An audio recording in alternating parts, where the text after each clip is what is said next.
Nagtanda ka kaya dun sa first yellow card na nakuha mo kanina? So, tignan natin kung napigil mo nga. Woo! Eat healthy at balanced diet. Kaya, go, grow, grow!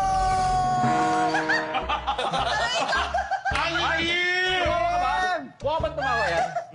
Ayun lang, napigil mo, pero si Kim ang hindi nakapagpigil. Nadali si Kim. At least, meron naman akong okay, yellow card pa lang. So, okay pa naman. Idol ko to eh! Hindi mo siya kinay, simula pa lang ang lalana nung tawa niya. As in, umiiyak siya. Panay ka talaga ni Pinky. Panay ako. Umpisa pa lang, tapos nakikita ko na kung paano siya gumalaw, paano siya magsalita, paano niya i-present yung iba't ibang talk niya. Hindi ko na kinaya. Nag-fangirl mode ako.